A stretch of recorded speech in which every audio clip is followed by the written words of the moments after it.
علیک یا رسول اللہ وعلا آلک و اصحابک یا محبوب رب العالمین الصلاۃ والسلام علیک یا نبی رحمہ وعلا آلک و اصحابک یا خاتم النبیین۔ دو جہاں کے والی کا دو جہاں پہ سایہ ہے، دو جہاں کے والی کا دو جہاں پہ سایہ ہے، ان کو تو خدا نے ان کی مرضی سے بنایا ہے۔ سبحان اللہ۔ نوری نوری تلوے ہیں، کیسے پیارے جلوے ہیں، چاند ان کے جلووں کی بیک لینے آیا ہے۔ نوریوں کے میلے ہیں، برکتوں کے ریلے ہیں، حلیمہ تیری کٹیا میں کون مسکرایا ہے۔ نبیوں نے سلامی دی، ولیوں نے غلامی کی، تاج ان کے سر پہ خالق نے سجایا ہے۔ رب نے کہا طور پہ لن ترانی موسیٰ کو، رب نے کہا طور پہ لن ترانی موسیٰ کو، لیکن میرے آقا کو تو عرش پہ بلایا ہے۔ سبحان اللہ۔ موج میں جب آتے ہیں تاجوڑ بناتے ہیں، کرم ان کا ہے سب پہ ناصر اپنا یا پرایا ہے۔ تمام حمد و ثنا تعریف و توصیف اللہ جل مجدہ الکریم کی ذات بابرکات کے لیے، جو خالق کائنات بھی ہے اور مالک ششیات بھی۔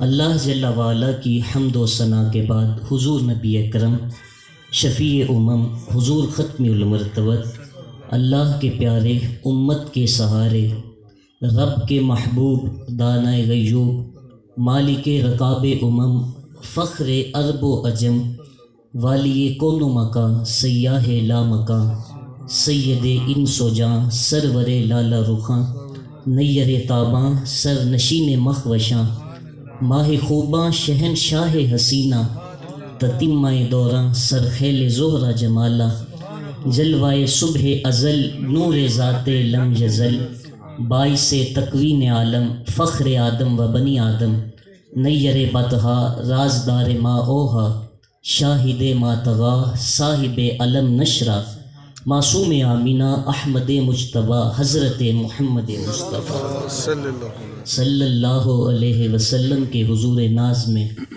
اپنی عقیدتوں، ارادتوں اور محبتوں کا خراج پیش کرنے کے بعد واجب الاحترام، ذوی الاحتشام، برادران اسلام، معزز محترم محتشم، مہمانان ذی وقار، یاران طریقت، السلام علیکم ورحمۃ اللہ وبرکاتہ۔ محبت ایک ایسا جوہر ہے جو قلب انسانی کی زینت ہے۔ وہ دل بنجر ہے جو محبت کے جوہر سے خالی ہے۔ محبت کیا ہے؟ اس پر اہل علم، شعراء اور ادیب اتنا کچھ کہہ چکے ہیں کہ اس کو بیان کرنے کے لیے ایک الگ عنوان چاہیے۔ عجب انداز ہے اس کا، بظاہر کچھ نہیں کہتی، عجب انداز ہے اس کا، بظاہر کچھ نہیں کہتی، بہت خاموش ہو کر بھی محبت چپ نہیں رہتی۔ اداؤں سے، وفاؤں سے، کبھی قاتل نگاہوں سے مسلسل بات کرتی ہے، محبت چپ نہیں رہتی۔ کسی کی یاد میں خود کو خودی سے بولتا دیکھو، کسی کی یاد میں خود کو خودی سے بولتا دیکھو، تو خود ہی دیکھ لینا تم محبت چپ نہیں رہتی۔ تو اس عنوان سے بہت کچھ کہا گیا، لیکن میرے پیش نظر اس وقت شاعر مشرق علامہ اقبال کا محبت کے عنوان سے ایک کہا گیا کلام ہے کہ جس میں وہ محبت کے اجزائے ترکیبیہ اور یہ مقدس جوہر نسل انسانی میں کیسے منتقل ہوا، بانگ درا کی ایک نظم ہے جس کا عنوان ہی محبت ہے۔ اقبال کا لہجہ بڑا خوبصورت ہے اس انداز سے۔ اہل علم نے، اہل دانش و بینش نے، شعراء، ادیبوں اور اہل حکمت نے محبت کے بارے بڑی بڑی عمدہ باتیں کی ہیں، لیکن آپ اقبال کا لہجہ بھی دیکھیں کہ وہ محبت کو کہاں سے کھینچ کر انسان کے دل میں رکھتے ہیں۔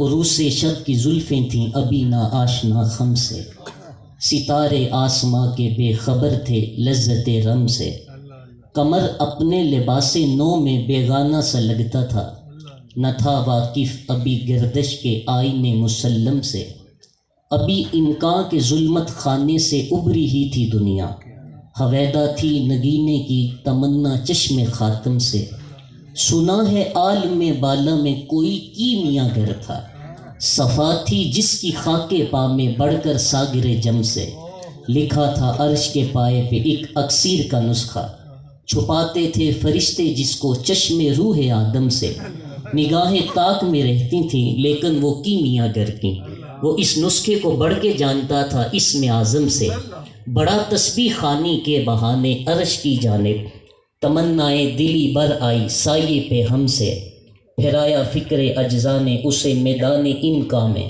چھپے گی کیا کوئی شے بارگاہ حق محرم سے، چمک تارے سے مانگی چاند سے داغے جگر مانگا۔ یہ اجزائے محبت بیان کیے جا رہے ہیں کہ چمک تارے سے مانگی چاند سے داغے جگر مانگا، اڑائی تیرگی تھوڑی سی شب کی زلفیں برہم سے، چمک بجلی سے پائی حور سے پاکیزگی پائی، حرارت لی نفس ہائے مسیح ابن مریم سے، ذرا سی پھر ربوبیت سے شان بے نیازی لی، ملک سے عاجزی افتادگی تقدیر شبنم سے، پھر ان اجزاء کو گھولا چشمائے ہیواں کے پانی میں، مرکب نے محبت نام پایا عرش اعظم سے، پھر محفظ نے یہ پانی ہستی نوخیز پہ چھڑکا، گرا کھلی ہنر کے گویا اس نے کار عالم سے، ہوئی جنبش ایاں ذروں نے لطف خواب کو چھوڑا، گلے ملنے لگے اٹھ اٹھ کے اپنے اپنے ہمدم سے، خرام ناز پایا آفتابوں نے ستاروں نے، چٹک گنچوں نے پائی داغ پائے لالا زاروں نے۔ تو اس نظم کے اندر اللہ اکبر یا رسول اللہ، اس نظم کے اندر اقبال علیہ رحمہ نے محبت کو عالم امر کا ایک لطیفہ قرار دیا ہے کہ جو امانت کے طور پر اس دنیا پر قلب انسانی میں رکھی گئی ہے، فطرت انسانی میں محبت کا تخم رکھا گیا ہے، اور کوئی دل اور کوئی سینہ ایسا نہیں ہے کہ جسے محبت سے خالی رکھا گیا ہو۔ اقبال کہتے ہیں شیشہ دہر میں مانند مے ناب ہے عشق، روح خورشید ہے خون رگ مہتاب ہے عشق، دل ہر ذرہ میں پوشیدہ کسک ہے اس کی، نور یہ وہ ہے کہ ہر شے میں جھلک ہے اس کی۔ کائنات میں اس محبت کو پھیلا دیا گیا، چھڑک دیا گیا، یہ گنچوں میں چٹکنا اور یہ پھولوں میں مہکنا اور یہ بادل میں گرج اور یہ طوفان میں کڑک اور شب میں تاریکی اور صبح میں اجالا، یہ سبزے میں لہک اور بلبل میں چہک اور سورج میں تپش اور زمین کی کشش، اور کائنات میں یہ جتنی تازگی اور بہار دکھائی دے رہی ہے یہ محبت کے دم سے ہی۔ محبت ایک بہت قیمتی جوہر ہے، اور یہ اگر کسی کو نصیب کر دیا جائے تو یہ اس کی سعادت مندی ہے، اور خاص طور پر ہر انسان کو اس سے مالا مال کیا گیا ہے۔ اب محبتیں لوگوں کے ساتھ کائنات میں مختلف شخصیات کی، مختلف ذوات کے ساتھ محبتیں دیکھنے کو ملتی ہیں، لیکن حقیقی محبت وہ محبت ہے جو اللہ اور اس کے رسول کے ساتھ بندے کی قائم ہوتی ہے۔ بے شک حضور علیہ السلام کی محبت عقل کا تقاضا بھی ہے، دین اور شریعت کا بھی تقاضا ہے۔ حضور علیہ السلام کا ایک فرمان نور آپ کی سماعتوں کی نظر کرتا ہوں، جب میرے آقا بولتے تھے حکمت کے موتی رولتے تھے، اور یار میرے حضور خود کب بولتے تھے؟ قرآن شاہد ہے وما ینطق عن الہوی ان ہوا الا وحی یوحی، جو خدا کی مرضی ہوا کرتی تھی وہ مصطفیٰ کی بولی ہوا کرتی تھی۔ اعلیٰ حضرت بولے وہ دہن جس کی ہر بات وحی خدا، چشمائے علم و حکمت پہ لاکھوں سلام۔ حضور علیہ السلام جب گفتگو فرمایا کرتے تھے تو حضرت عبداللہ بن عمر بن عاص رضی اللہ تعالی عنہ اس گفتگو کو لکھ لیتے تھے۔ بعض صحابہ نے کہا کہ حضور علیہ السلام کبھی غصے میں ہوتے ہیں، کبھی حضور علیہ السلام مزاح فرما رہے ہوتے ہیں، تو تم لکھ لیتے ہو، بعد میں آنے والے یہ تمیز نہیں کر پائیں گے کہ یہ بات حضور نے غصے میں ارشاد فرمائی ہے یا حالت مزاح میں، تو حضرت عبداللہ بن عمر بن عاص نے لکھنا چھوڑ دیا۔ حضور علیہ السلام نے جب گفتگو ارشاد فرمائی، دیکھا کہ آج عبداللہ بن عمر نہیں لکھ رہے، تو فرمایا کہ ابن عمر لکھتے کیوں نہیں؟ تو عرض کی حضور بعض صحابہ نے مجھے کہا ہے کہ حضور کبھی غصے میں ہوتے ہیں، کبھی مزاح فرما رہے ہوتے ہیں، تو تم لکھ لیتے ہو، بعد میں آنے والے تمیز نہیں کر پائیں گے۔ تو حضور علیہ السلام نے اپنے منہ کی جانب اشارہ کر کے فرمایا اکتب فوالذی نفس بیدہ ما یخرج الا منہ حق، اے ابن عمر لکھا کرو، قسم ہے مجھے اس ذات کی جس کے قبضہ قدرت میں میری جان ہے، اس منہ کے حق کے سوا کچھ نہیں نکلتا۔ میں مزاح میں بولوں تب بھی حق بولتا ہوں، میں غصے میں بولوں تب بھی حق بولتا ہوں۔ ان کے بول بہاروں جیسے اور اصحاب ستاروں جیسے، ان سا پیارا اور نہ کوئی، ان سے بچھڑ کے لکڑی روئے، جب وہ سیر کو جایا کرتے سر پہ بادل سایہ کرتے۔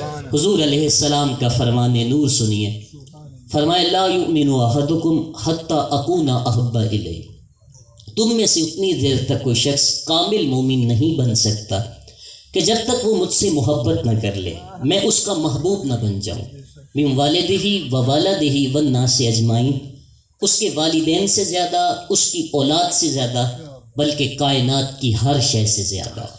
حضرت عمر رضی اللہ تعالی عنہ عرض کرتے ہیں لَأَنْتَ یا رسول اللہ احب الیہ من کل شیء الا من نفسہ، حضور آپ مجھے ہر شے سے زیادہ محبوب ہیں لیکن جان سے زیادہ محبوب نہیں ہیں۔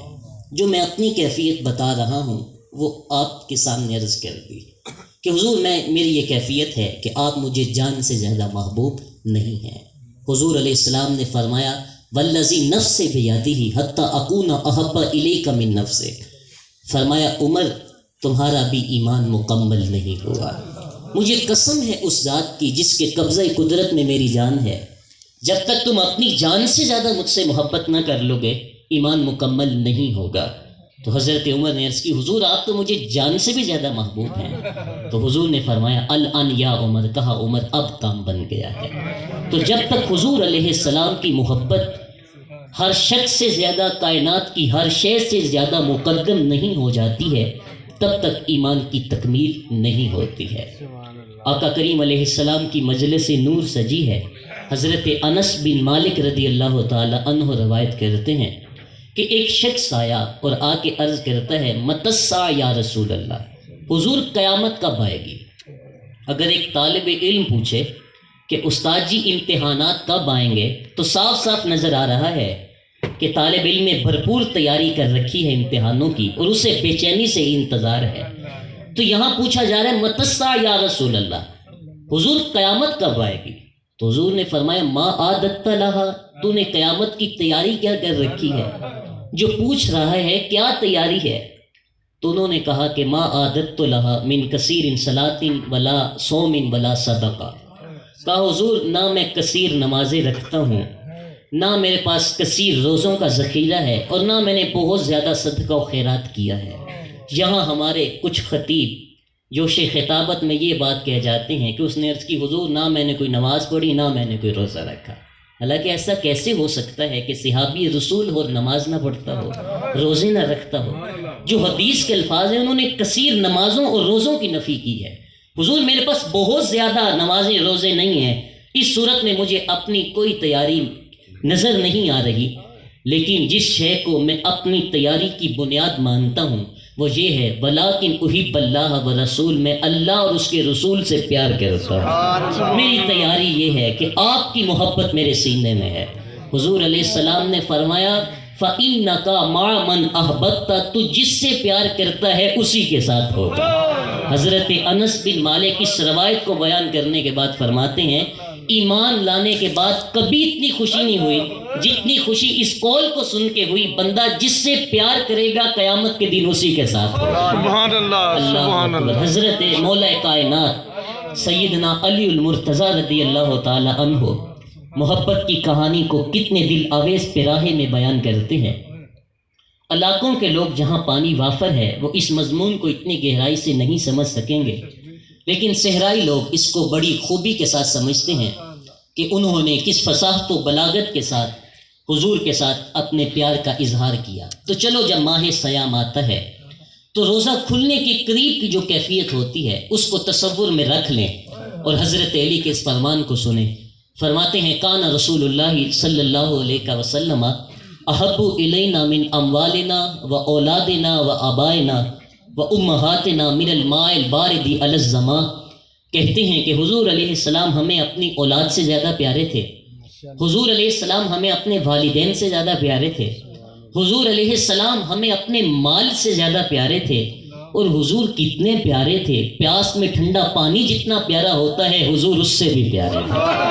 ٹھنڈے پانی کی جو طلب دل میں ہوتی ہے اور جو اس کے لیے رغبتیں ہوتی ہیں حضور اس سے بھی پیارے تھے۔ مطلب کیا کہ پیاس میں ٹھنڈا پانی زندگی ہے، اگر پانی میسر نہیں آتا تو زندگی کا خاتمہ ہو جاتا ہے۔ تو حضرت علی نے کس فصاحت و بلاغت کے ساتھ اس دل آویز کہانی کو بیان کیا کہ حضور اتنے پیارے تھے کہ جس طرح صحرا میں کوئی شخص ہو اور وہ پیاس میں بل بلا رہا ہو تو اس کو پانی مل جائے تو پانی کا ملنا اس کے لیے زندگی کا ملنا ہے۔ تو کہتے ہیں کہ اس پانی کو حاصل کر کے اس پانی کو پی کے اتنی مسرت نہیں ملتی تھی جتنی مسرت حضور کا چہرہ دیکھ کے نصیب ہوتی تھی۔ اللہ اکبر، یا رسول اللہ، زندہ باد۔ یہ حضور علیہ السلام کے پیار کا عالم تھا۔ غزوہ احد کے موقع پر آپ جانتے ہیں کہ یہ خبر پھیلا دی جاتی ہے کہ حضور علیہ السلام کا وصال ہو گیا ہے، حضور علیہ السلام شہید کر دیے گئے ہیں۔ تو ایک انصاری خاتون میدان جنگ میں اترتی ہے اور لوگوں سے پوچھتی ہے کہ بتاؤ حضور کا کیا حال ہے۔ تو ایک نے کہا کہ تیرا باپ اس جنگ میں شہید کر دیا گیا۔ اس نے کہا باپ کو چھوڑو، سناؤ حضور کا کیا حال ہے۔ پھر آگے بڑھی تو کسی نے کہا کہ تیرا بھائی بھی شہید کر دیا گیا۔ اس نے کہا کہ وہ اپنے اچھے انجام کو پہنچا، تو مجھے بتاؤ حضور کا کیا حال ہے۔ پھر آگے بڑھی، کسی نے کہا تیرا شوہر بھی مارا گیا۔ اس نے کہا وہ ایک بہادر شخص تھا، اللہ نے اسے اچھا ٹھکانہ دیا، تو مجھے یہ بتاؤ میرے حضور کا کیا حال ہے۔ تو وہ کہا کہ حضور خیریت سے ہیں۔ کہا کہ مجھے جلدی سے حضور کے پاس لے جاؤ، میں حضور کو دیکھنا چاہتی ہوں۔ تو لوگوں نے اسے لیا اور حضور کی خدمت میں اس کو پیش کر دیا۔ تو جب اس نے حضور کے چہرے کو دیکھا تو اس نے کہا کلو مصیبت بعد کا جلل، حضور آپ مل گئے ہیں، کوئی مصیبت ہی نظر نہیں آتی ہے۔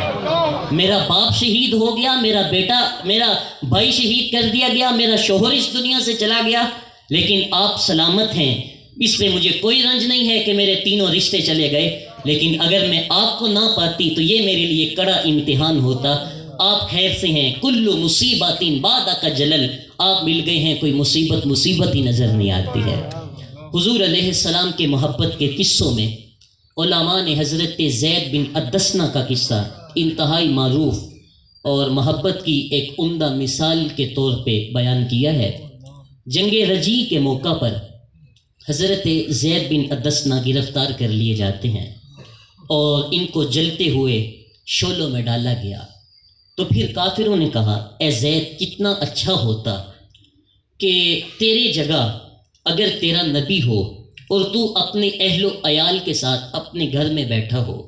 تو جب یہ انہوں نے بات کہی تو حضرت زید بن ادسنہ کے چہرے پہ جلال آ گیا۔ انہوں نے کہا تم یہ کہتے ہو کہ میری جگہ وہ ہوتے؟ میں تو یہ بھی گوارا نہیں کرتا حضور اپنے دیس میں ہوں اور حضور کے پاؤں میں کانٹا بھی چبھ جائے۔ حضرت ابو سفیان اسلام نہیں لائے تھے تب، وہ پاس کھڑے تھے، تو انہوں نے دیکھا کہ یہ کس حالت میں ہے اور کیا بات کہہ رہا ہے۔ انہوں نے کہا کہ میں نے بڑے لوگوں کو دیکھا ہے لیکن جتنی محبت اصحاب محمد سے کرتے ہیں واللہ میں نے کسی کو اتنا پیار کرتے نہیں دیکھا۔ اچھا اب صحابہ کو حضور سے اتنا پیار کیوں تھا؟ حافظ شیرازی اپنے محبوب کو کہتا ہے کہ جس طرح کا میں عاشق ہوں میرے جیسا زمانے میں عاشق کوئی نہیں، جتنا پیار میں تم سے کرتا ہوں میرے جیسا عاشق کوئی نہیں۔ خود ہی کہتا ہے اس لیے تیرے جیسا سونا بھی تو کوئی نہیں، کیونکہ جو عشق میں گرمی آتی ہے وہ حسن کی کثرت کی وجہ سے آتی ہے۔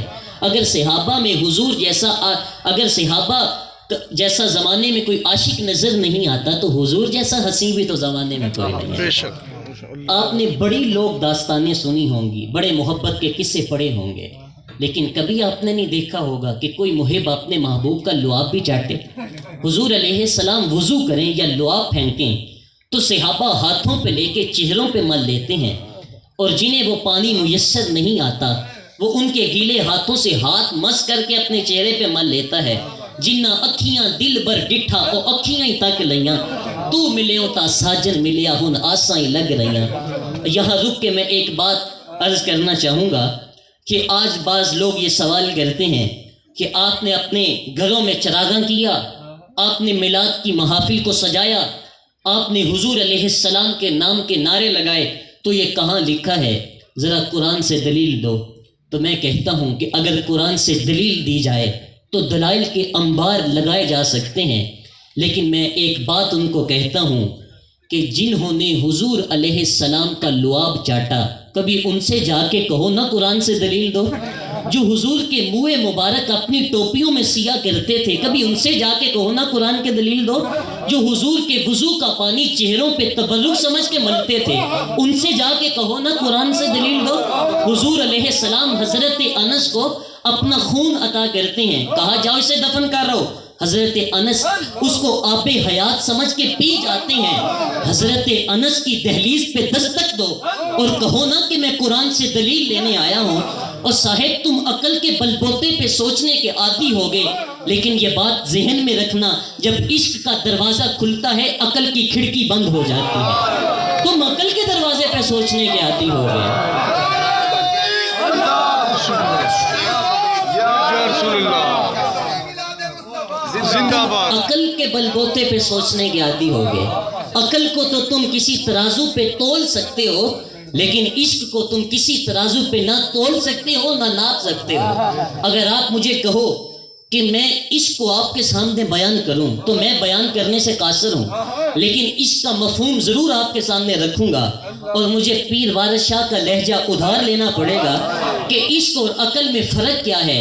وہ کہتے ہیں کتنا خوبصورت انداز ہے کہ عقل آنکھ دیے رکھ نظر نیوی، عقل آنکھ دیے رکھ نظر نیوی، عشق آنکھ دے ویکھنا چاہیے ہے، عقل روک دیے عشق آنکھ دے متھا یار نو ٹیکنا چاہیے ہے، عقل آنکھ دیے چگے نو سام کے رکھ اپنا آپ سمیٹنا چاہیے ہے، عشق آنکھ دے چگے دا کی کرنا چگا بال کے سیکھنا چاہیے ہے۔ تو یہ عجیب رسم اور یہ اہل ایمان کے اندر محبتوں کی ریت جاری رہی، اور حضور علیہ السلام کا پیار اور آقا کریم علیہ السلام کی محبت ان کا ایک بیش قیمت سرمایہ رہا ہے۔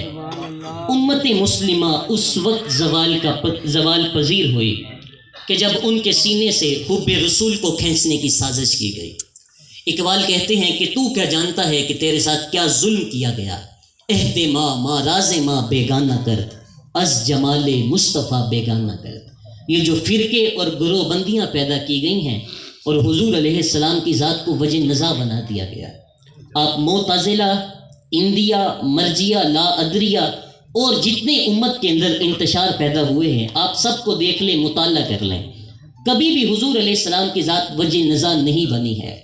صفات پہ گفتگو ہوتی رہی ہے، خلق قرآن کا مسئلہ رہا ہے، کبیرہ کا مرتکب کافر ہے یا مومن ہے، اس عنوان سے بحث ہوئی ہے۔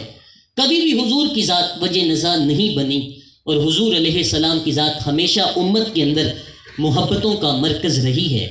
سب سے پہلے جب سلطنت عثمانیہ کو توڑنے کے لیے سازش کی گئی تو اس وقت حضور علیہ السلام کی ذات کو وجہ نزاع بنا دیا گیا، اور پھر ہمارا جو حال ہوا، امت کا شیرازہ بکھر کے رہ گیا۔ اقبال کہتے ہیں تو کیا جانتا ہے کہ تیرے ساتھ کیا ظلم کیا گیا، عہد ماں راز ماں بیگانہ کر، کہ ہمارے دور نے ہمیں ہم سے دور کر دیا ہے، از جمال مصطفیٰ بیگانہ کر، کہ اس نے ہمیں حضور سے دور کر دیا ہے۔ کتنے انتشار پھیلائے گئے۔ بر صغیر پاک و ہند میں حضرت شیخ عبدالحق محدث دہلوی علیہ رحمہ، جنہیں محدث علی الاطلاق بھی کہتے ہیں، اور پورے بر صغیر کے تمام مکاتب فکر کے علماء حضور علیہ السلام کے اس سپاہی کو اور دین متین کے اس حضور کے غلام کو اور دین متین کے سپاہی کو، اور بر صغیر کے اندر حدیث کے اجالے بانٹنے والے اس محدث کو اپنا امام اور مقتدا مانتے ہیں۔ آپ مدارج النبوہ میں لکھتے ہیں کہ اللہ کا شکر ہے کہ بہت سارے عنوانات ایسے ہیں کہ جن میں امت میں اختلاف پایا جاتا ہے، لیکن کم از کم میرے دور کے اندر حضور کی حیات طیبہ کے بارے تو کوئی اختلاف نہیں پایا جاتا. سبھی یہ کہتے تھے تو زندہ ہے واللہ، تو زندہ ہے واللہ، میرے چشم عالم سے چھپ. لیکن آج امت میں اس عنوان سے بھی اختلاف موجود ہے. اسی طرح توسل، استغاثہ، ندا اور جتنے عنوانات ہیں اختلاف کے، امت میں ایسے عنوانات میں پہلے اختلاف نہیں تھا. تو اقبال نے اس نبض پہ ہاتھ رکھا اور امت کے اس دکھڑے کو بیان کیا کہ عہد ما راز ما بیگانہ کر، از جمال مصطفیٰ بیگانہ کر.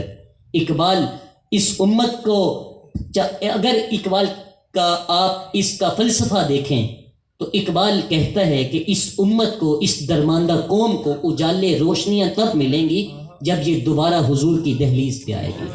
اقبال کے فلسفے میں جو درد ہے، شکوے کے رنگ کے اندر ان کی کیفیات دیکھنے کو ملتی ہیں، لیکن جو جواب شکوہ ہے اس کے اندر اقبال امت کا علاج بتا رہا ہے. یہ جو شکوہ ہے یہ ایک مرض کی تشخیص ہے اور جواب شکوہ یہ اس کا علاج ہے. تو آپ جواب شکوہ کا رنگ دیکھیں تو اقبال کی تان آخر اس پہ آ کے ٹوٹتی ہے، اور اقبال اپنا سارا فلسفہ ان دو لفظوں میں نچوڑتا ہے کہ کی محمد سے وفا تو نے تو ہم تیرے ہیں، یہ جہاں چیز ہے کیا لوح و قلم تیرے ہیں، قوت عشق سے ہر پست کو بالا کر دے، دہر میں اس میں محمد سے اجالا ہے. تو کائنات میں روشنیاں اور اجالے تب ہوں گے جب امت ذات رسالت مآب صلی اللہ علیہ وسلم سے جڑے گی. اب ہماری نسل نو مغرب سے متاثر ہو رہی ہے، اور دوسری جانب ایک شخص کئی بیڑیوں کا سوار ہوا جا رہا ہے، اور ایک شخص کو کتنے لوگ کھینچ کر کے ایک اپنی دعوت، اپنے فرقے کی دعوت، اپنی جماعت اور اپنے گروہ کی دعوت دے رہے ہیں، اور نتیجتاً اذہان منتشر ہو کے رہ گئے. اب اس امت کو اور نوجوان کو اور آنے والی نسل کو وہ کون سا مرکز ہے کہ جس پہ جمع کیا جائے اور اس مرکز پہ اکٹھا کر کے انہیں صراط مستقیم پہ ڈالا جائے؟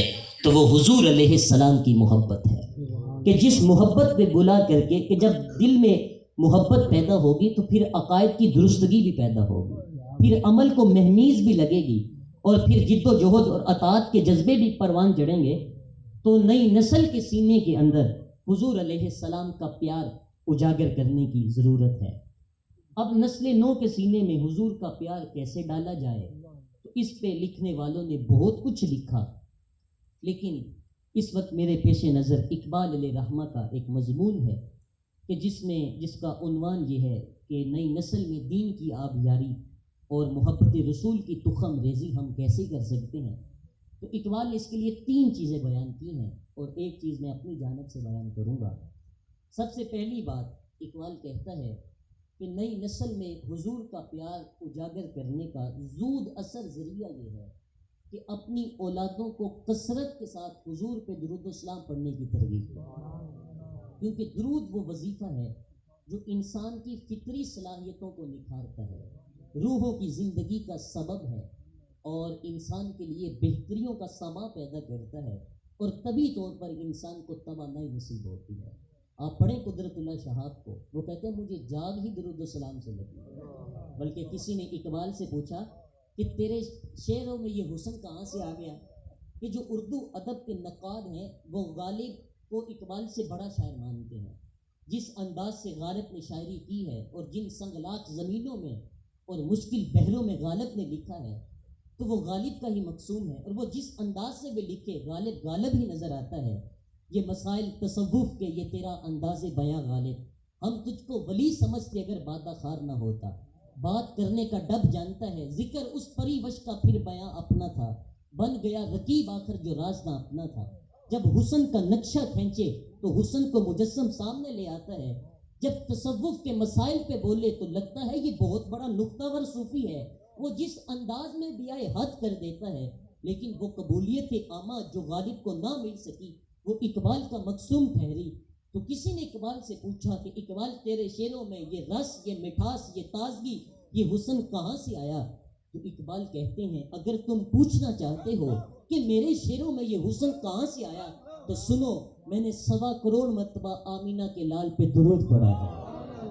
یہ اسی درود کی برکتیں ہیں. میں تنہا کمال سخن کو نہ پہنچا، میں تنہا کمال سخن کو نہ پہنچا، میرے شعر ہیں اور تاثیر ان کی۔ تو درود وہ وظیفہ ہے کہ جو انسان کے لیے بہتریوں کا سما پیدا کرتا ہے۔ ویسے بھی قرب قیامت میں جب کہ فتنے بارش کی طرح برسیں گے، درود نجات کی ضمانت ہوگا۔ حضرت امام سخاوی نے قول البدیع میں لکھا ہے کہ کسی نے حضرت امام زین العابدین سے پوچھا کہ جب ترک و فرق کثرت کے ساتھ ہو جائیں گے، کثرت کے ساتھ امت میں تفریق پائی جائے گی اور بہت سے فتنے سامنے آ جائیں گے اور بہت سے گروہ اور فرقے بن جائیں گے، تو ان میں اہل حق کی پہچان کیا ہوگی؟ تو سنو میرے امام نے کیا کہا۔ فرمایا کہ جو اہل سنہ ہوں گے وہ اہل حق ہوں گے۔ پوچھنے والے نے بھلا کر دیا امت کا، اس نے پوچھا کہ اگر بہت سے لوگ اسی ٹائٹل سے سامنے آ جائیں تو اس میں پھر اصل سنی کی پہچان کیا ہے؟ میں تو شخص کو دعا دیتا ہوں اس نے بھلا کر دیا ہمارا، کہ اصل سنی کی پھر پہچان کیا ہے؟ تو پھر میرے امام بولے من علامات اہل سنہ کثرت الصلاۃ علی رسول اللہ، نشانی میں بتا دیتا ہوں کثرت کے ساتھ حضور پہ درود و سلام پڑھنے والے۔ تو یہ وہ وظیفہ ہے کہ جس سے نئی نسل کے سینے میں حضور علیہ السلام کی محبت کی تخم ریزی کی جا سکتی ہے۔ دوسری بات، نسل نو کے سینے میں حضور کا پیار اجاگر کرنے کے لیے حضور علیہ السلام کے فضائل و مناقب اپنی نسل کے سامنے رکھیں۔ یہ ایک فطری طریقہ ہے کسی سے محبت کرنے کا کہ جس شخص کی فضیلتیں بیان کی جائیں، جس شخص کی عظمتیں بیان کی جائیں تو اس کے لیے دل میں محبت کے جذبات پروان چڑھتے ہیں۔ حضور علیہ السلام کے فضائل ہیں، آقا کریم علیہ السلام کا فضل و شرف ہے، حضور علیہ السلام کے مناقب ہیں، انبیاء کرام پر حضور علیہ السلام کی فضیلت ہے، اور جو خصوصیات حضور کو عطا کی گئی ہیں ان کا بیان ہے۔ تو جب یہ ہم اپنی نسل کے سامنے رکھیں گے تو اس کا لازمی نتیجہ یہ ہوگا کہ ان کے سینے میں حضور کی محبت پیدا ہوگی۔ میں اختلاف کا مزاج نہیں رکھتا، لیکن اگر سچی بات تکلیف کا سبب بھی ہو تو یہ ایک امر آخر ہے۔ اگر آج کے اس زمانے میں یہ بحث چھیڑی جائے کہ نبی دیوار کے پیچھے کا بھی نہیں جانتا، تو مجھے بتاؤ کہ کیا نئی نسل کے سینے میں حضور کا پیار پیدا ہوگا؟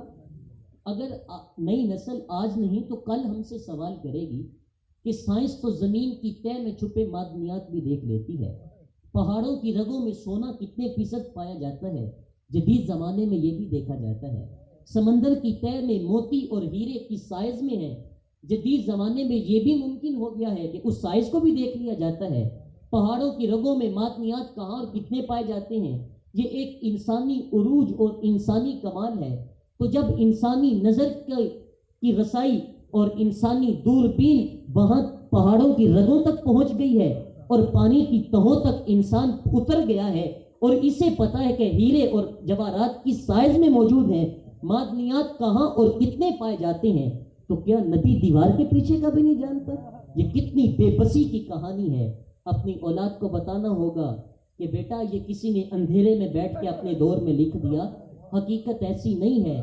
نبی تو نبی رہا، نبی کا غلام حضرت عمر مسجد مدینہ کے منبر پہ بیٹھے خطبہ دے رہے ہیں، نہاون میں جنگ ہو رہی ہے، ایک ماہ کی مسافت ہے، حضرت ساریہ امیر لشکر ہیں، راستے میں ایک دیوار نہیں کئی پہاڑ کھڑے ہیں، حضرت ساریہ پہاڑ کو چھوڑ کے جوش میں آ کے دشمن پہ حملہ آور ہونے لگتے ہیں اور دشمن پیچھے سے حملہ آور ہونے لگتا ہے۔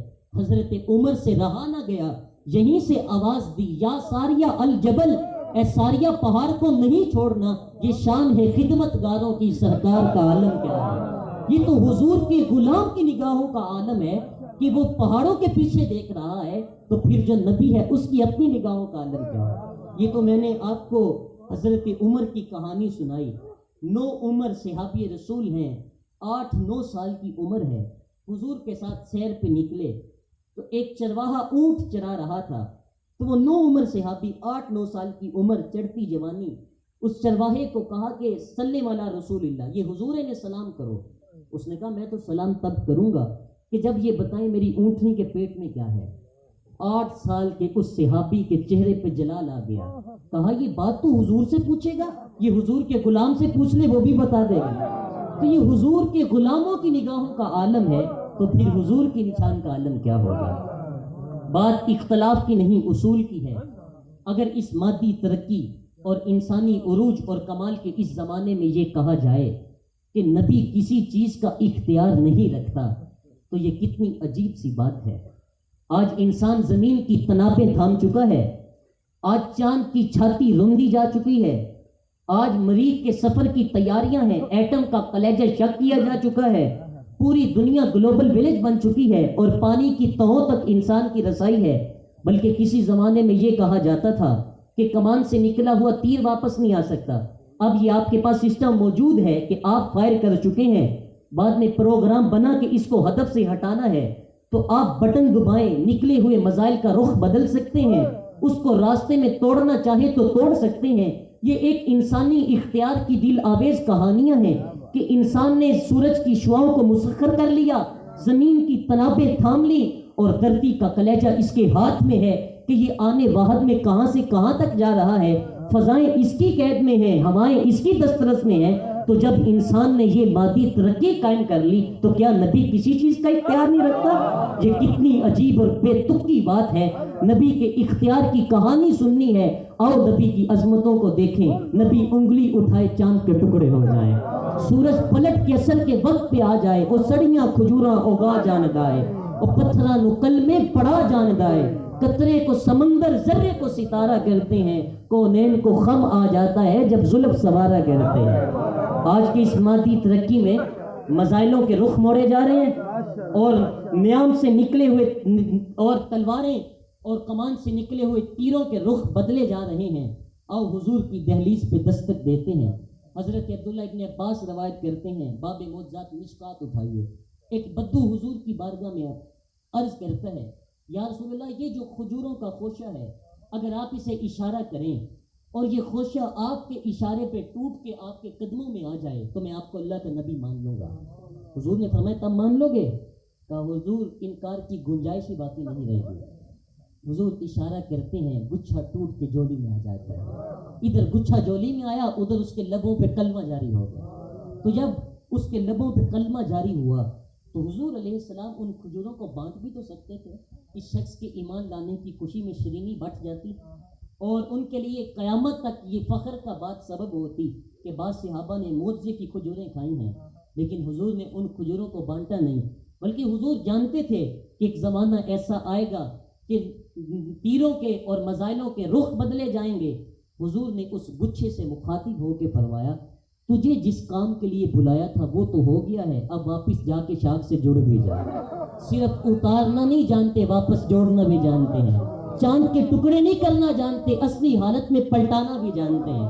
تو اپنی نئی نسل کو یہ باتیں نہ سنائیں کہ جن سے وہ حضور سے دور ہو، بلکہ حضور علیہ السلام کے فضائل و مناقب کو اپنی نسل نو کے سامنے رکھیں۔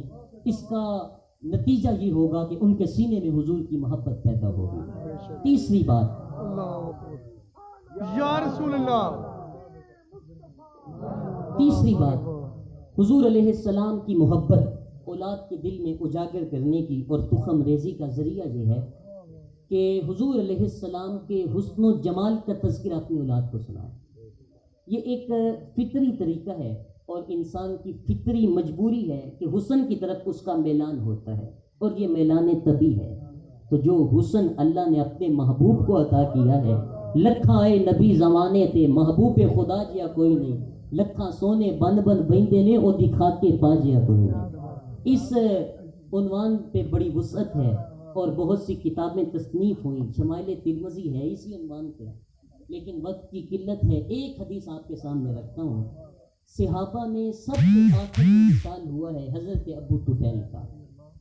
حج کا موسم ہے، اونچے ٹیلے پہ کھڑے ہو جاتے ہیں اور کہا لوگو آؤ اس وقت روئے زمین پہ میرے علاوہ کوئی نہیں جس نے حضور کو دیکھا ہو۔ ناز تھا نا، ذرا انداز دیکھیے لوگوں کو بلانے کا۔ اس وقت روئے زمین پہ میرے علاوہ کوئی نہیں جس نے حضور کو دیکھا ہو۔ ناز تھا میری آنکھوں نے حضور کو دیکھا ہے۔ تو لوگ جمع ہو جاتے ہیں۔ اب حج کا موسم ہے، مسائل حج کے پوچھنے چاہیے تھے نا، لیکن تاریخ کا جواب نفی میں ہے۔ کیا پوچھا؟ صرف لانا رسول اللہ، تم مل گئے ہو بتاؤ حضور کیسے تھے، تم مل گئے ہو بتاؤ حضور کیسے تھے۔ حضرت عمر بن عاص رضی اللہ تعالیٰ عنہ فرماتے ہیں تم مجھے کہو نا کہ میں حضور کا حسن بیان کروں، قال ما اتقت، مجھ میں طاقت ہی نہیں ہے۔ حضرت حسان بن ثابت رضی اللہ تعالی عنہ حضور کو دیکھتے ہیں تو اپنی انگلیاں آنکھوں پہ رکھ کے انگلیوں کی اوڑ سے دیکھتے ہیں کہ کہیں حضور کے جلووں کی چمک سے آنکھوں کی بینائی نہ جاتی رہے۔ تو لوگوں نے کہا کہ آپ مل گئے ہو، بتاؤ حضور کیسے تھے؟ تو 3 لفظوں میں حضرت ابو طفیل حضور کا حلیہ بیان کرتے ہیں، کان رسول اللہ صلی اللہ علیہ وسلم ابیضا ملیحا مکسدا۔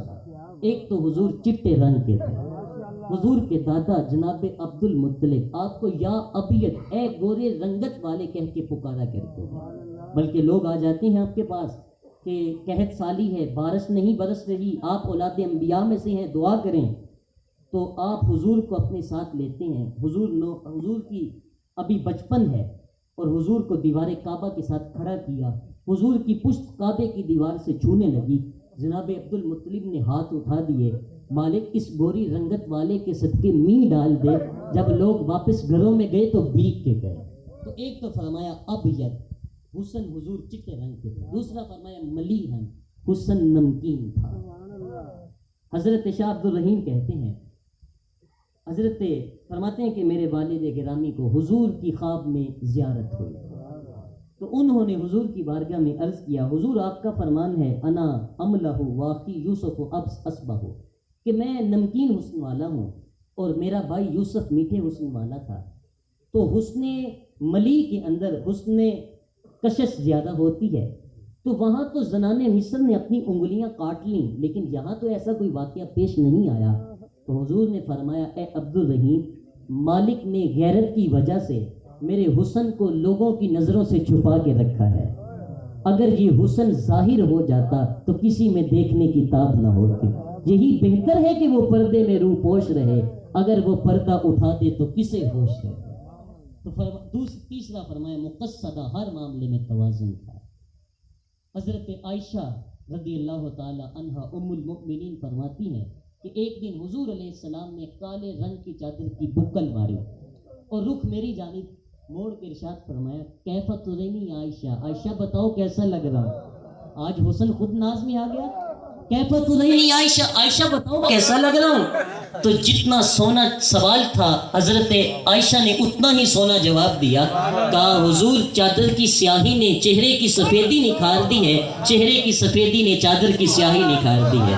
حضرت جابر بن سامورہ کہتے ہیں 14ویں کا چاند آب و تاب سے چمک رہا تھا، حضور لال یمنی چادر اوڑے محو استراحت تھے، میں کبھی چاند کو دیکھوں کبھی حضور کو دیکھوں، فَإِذَا هُوَ أَحْسَنُ مِنَ الْقَمَرِ، پھر میں نے فیصلہ کیا نہیں میرے حضور سونے ہیں، تو اجے میرا یار نہیں ڈٹھا جنوں ویک کے چند شرماوے۔ اس جملے میں کتنی لذت ہے کہ تو اجے میرا یار نہیں ڈٹھا۔ یہ سارے جھگڑے نہ دیکھنے کے ہیں، جنہوں نے میرے حضور کو دیکھا ہے، جنہ ویکھیا نہیں او کرن گنا تے جنہ ویکھیا ہے او تے بول دے نہیں، او محرم راز حقیقت دے او راز حقیقت کھول دے نہیں، تو اجے میرا یار نہیں ڈٹھا جنوں ویک کے چند شرماوے، ادھی راتی دن چڑھ جاوے جو رخ تو نقاب ہٹاوے، جے او کھولے پیچ زلف دے اتے راہی راہ پل جاوے، جے او ہاتھ پھولاں وچ رکھدا ہاتھ پھولاں تو وجدا وے، نین نشیلے مست رسیلے وچ سونا کجل سہاوے، اکھ اگڑے تے انج پیا جاپے جویں میں خانہ کھل جاوے، بجلی ڈردی لشک نہ مارے متاں بے ادبی ہو جاوے، علم خدا نے اینا دیتا عقلاں وچ نہ آوے، عقل خدا نے اینی دیتی علماں وچ نہ آوے، کی یہ جاز نظر وچ او دی جو آوے وک جاوے، خلق او دے نے مولی دنیا کوئی ورلائی جان بچاوے، آزم ایڈا سونا ماہی سانو کدھر نظر نہ آوے۔ حضرت ابو ہریرہ کہتے ہیں کل قمر لیلۃ البدر لم ارا قبلہ ولا بعدہ مثلہ، حضور جیسا نہ پہلے دیکھا نہ بعد میں دیکھا۔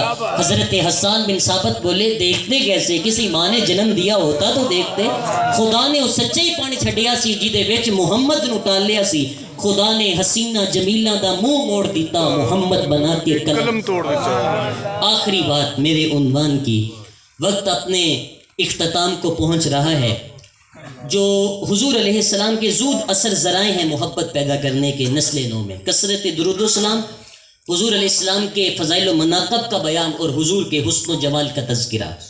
لیکن ایک اور بات آپ کی اولاد کے سینے کے اندر حضور کی محبت پیدا کرنے کا سبب بنے گی، اور وہ یہ ہے کہ اپنی اولاد کو اس بات کا احساس دلائیں اور وہ اس پہ خوشی کا اظہار کریں کہ ہم حضور کی امت ہیں۔ صحابہ اس پہ فخر کیا کرتے تھے، کیونکہ کم و بیش 1,24,000 انبیاء کرام میں جو اللہ نے فضل و شرف اپنے محبوب کو عطا کیا ہے وہ کسی اور نبی کو عطا نہیں کیا۔ اسی طرح حضور علیہ السلام نبیوں میں افضل، حضور کے صدقے حضور کی امت باقی امتوں سے افضل۔ کنتم خیر امت اخرجت للناس۔ کبھی ہم تنہائی میں بیٹھ کے سوچیں کہ کیا ہم اس قابل تھے، ہمیں یہ اعزاز دیا گیا، یہ مجھے کہا گیا، یہ آپ کو کہا گیا کہ تم بہتر امت ہو، میری خوش قسمتی میں تیرا امتی۔ میرے شیخ عالم ایک شعر جون کے پڑھا کرتے تھے کہ محمد جانے جانا ہے پیغمبر ہو تو ایسا ہو، محمد جانے جانا ہے پیغمبر ہو تو ایسا ہو، رسولوں کی بشارت سے مبشر ہو تو ایسا ہو، امر توقیر کا سب کو موقر ہو تو ایسا ہو، کیا ہم کو غلام ان کا مقدر ہو تو ایسا ہو۔ اس پہ جتنا بھی شکر ادا کیا جائے کم ہے۔ حضرت حسان بن ثابت جوم کے پڑھا کرتے تھے مننا علینا ربنا انبعث فینا محمدا، ہمارے رب نے تھوڑا احسان کیا ہے کہ محمد عربی عطا کر دی ہے۔ تو اپنی اولادوں کو اس بات کا احساس دلائیں کہ وہ حضور علیہ السلام کی امتی ہیں۔ کہنے کو تو بہت کچھ ہے، وسعت دل تو بہت ہے، وسعت صحرا کم ہے، اس لیے مجھ کو تڑپنے کی تمنا کم ہے۔ وقت کا لحاظ بھی ہے، ویسے حضور علیہ السلام کی باتیں جیسے جیسے کرتے جائیں گے خوشبو پھیلتی چلی جائے گی۔ جو میرا ارمان ہے وہ ایک شعر کی صورت میں آپ کے سامنے رکھ دیتا ہوں کہ جی چاندہ اس رات نو محشر دی فجر تک روک لواں، جی چاندہ اس رات نو محشر دی فجر تک روک لواں، جے وس چلے میرا تے میں سونے نو حشر تک روک لواں، نہ نظر کرم دی جات مکے، نہ اے بات مکے، نہ اے رات مکے، مگر دل کے ارمان نہ پورے ہوئے تھے ابھی، یہ غضب ہو گیا کہ سحر ہو گئی۔ اللہ ٹوٹے پوٹے لفظوں میں اثر کی شرینی ڈال کے دلوں میں اتار دے۔ وآخر دعوانا ان الحمدللہ رب العالمین۔ سلام۔ بیٹھے رہیں ایک منٹ۔ آپ نے